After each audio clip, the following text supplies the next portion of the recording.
In light of everything that's been going on, the protests, the Minnesota issue, that's the way the police was treating African Americans, and it continues to treat, and all that. In light of all the background stories that we hear, there's been one question that I've seen keeps coming up: is how do we teach, but then how do we reteach the classics? Um, well, here is the thing: is that classics, we always have to look at the authors, right? That's a basic, fundamental. First thing you do is you try to look at the author. Who is writing the story? Why is he writing it this way? And what's going on? So the classics would be like Shakespeare's plays, poems, plays, poetry, Jean-Jacques Rousseau's The Emile, um, William Faulkner, Mark Twain, um, Joseph Conrad, Heart of Darkness. He wrote that story. Um, and many other classic books, even Dostoevsky, the Tolstoy, Leo Tolstoy, War and Peace. All these classics, somehow it has come up that they need to be retaught in a different way. Well, I'm not talking about just these classics, but I'm talking about the classics the way uh, it's been taught. So the important is that for students, and I'm talking about this teacher-student relation, is that how do we address this issue of the racism that's being portrayed in these classics books? Well, first of all, before you give somebody a Shakespeare, or before you assign or you plan to teach Shakespeare or to teach Joseph Conrad or Mark Twain or William Faulkner or Herman Melville or any of these classic stories, I think it's very important to provide a context under which these stories are coming up. And what was the society like at that time when these stories were coming out, and why they were written that way. So one thing that it should be, before we teach these classics, we should have plans how to address the society at that time when the stories are written. So I have few propositions for that. One being that we should study the author, meaning we should study the author, and we should study the how that author wrote that story, or why did he write it like that, and how does this connect to the society and his or her personal life. We talk about Shakespeare, and then Shakespeare doesn't portray only Africans in bad light. Shakespeare represents Tudors, presents kings in a bad light. He presents Jews in a bad light. He presents everyone, almost everyone in his plays. You can see there's something off, because Shakespeare goes deep down into human nature, and the human nature, whether you are British, American, German or not, human nature, or African human nature tends to be somehow the same. The motives, the revenge, all that runs across the cultures, across the societies, and across all that. So when we teach classics, we have to say, well, we have to teach classics because they present society from many different angles. But I think students should be taught that this is how the context of, let's just say, for example, Othello, the Shakespeare play. Well, if you're going to teach Othello, for example, in school, then you have to look what was the 16th century like at that time, and why would Shakespeare choose to have a African person,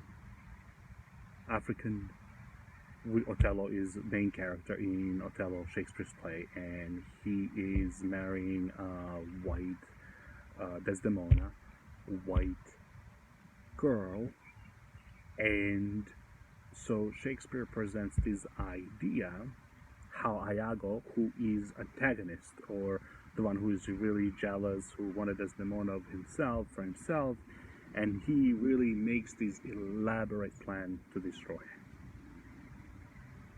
So here we have a jealousy that comes in, but we also have, of course, racism. And so but we have to look at the 16th century. We have to look at the history. We have to look at the Elizabethan time, the Henry VIII time, and 16th century, and we have to say what were they, well, we can imagine what were their views, but those views that they held and Shakespeare that presents them, students should not take that as, oh, well, they were doing it that time, we should do it today too. So we have to avoid that. And how do we teach that is that we say, okay, this is how the standards, this is how the society taught in Shakespearean time, this is what the society understood and taught of one another. And we can go in Shakespeare's times and talk about Protestants and Catholics, Puritans and British, and Catholics and Puritans, and all this, and then Spanish Inquisition, and all this stuff. We have to look at the context under which these biases and racism and racial discriminations come into place. But we have to learn from that, and then we can introduce Othello and because if you read Othello, some people might take it, oh, look, hey, in Shakespearean time they discriminated, they did this, we should do it today too. So that kind of attitude should be guided. So in other words, you have to know your students, where they come from, how they feel about their cultural background, about their identity, and try to carefully work around that idea, because we do not want to, because a lot of students might come from racially biased families, and we do not want to come, when those students that come into school, we do not want to reinforce that thinking. We want to we have to challenge that thinking and take care of it, meaning in a sense that we should not allow it to continue, but slowly, through different works, through history, through learning history, through understanding how these classics were coming about, that the society, what was acceptable in Shakespearean time today is not acceptable. And this is why it is very important to teach classics in the context in which these classics have came about, and how we cannot, because if we apply the standards of today to every person that lived 100 years ago, 50, 60 years ago, or to a person who lived 200 or 500 years ago, we're going to say he's racist. Because the society in general, you're talking about during the Civil War, everyone is racist, including North and South and all that. Even Abraham Lincoln was racist. If we apply today's standards, we can say Abraham Lincoln was racist, even though he emancipated slaves. And I'm not going to go into Abraham Lincoln now. I'll discuss that.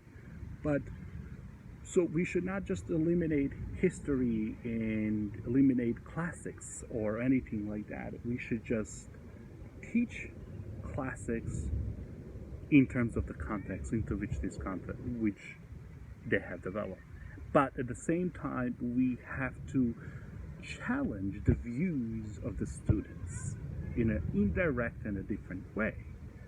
We have to say, oh, how can we compare that, well, what happened during the Shakespearean time and what happened today? How is the same? Has it changed? How is it similar? What can we do to change that view, even if it's prevailing today? And we know it does. So because we have an interracial couple. So what the issue here is that we have to have this conversation with students, that it's a two-way conversation, indirectly through teaching, creating that conversation. Is that because when it comes racism, it's not, yes, we know that systemic racism is there and exists, of course, because we have there's so much discrimination against African Americans and all that. And today I see that the educational system has trying to create this idea of diversity and all that, which is great. But at the same time, the cultures and the societies that are isolated, they also have to feel that they are part of the America and that their cultures matter.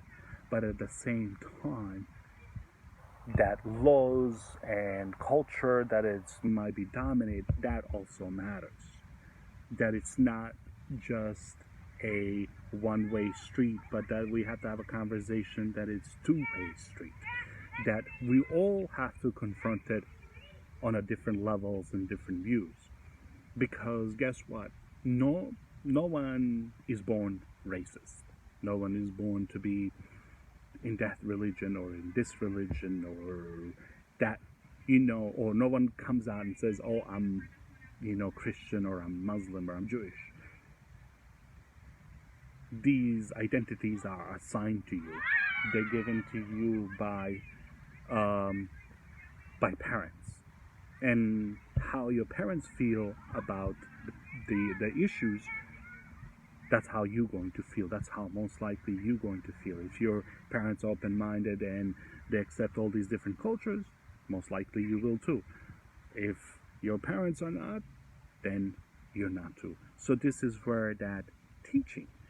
So this is why we teach, and we need to reteach the classics. Look, for example, in many Shakespeare's plays, the way the women are treated. Like during the Shakespeare time, women were not able to perform the roles that as actors.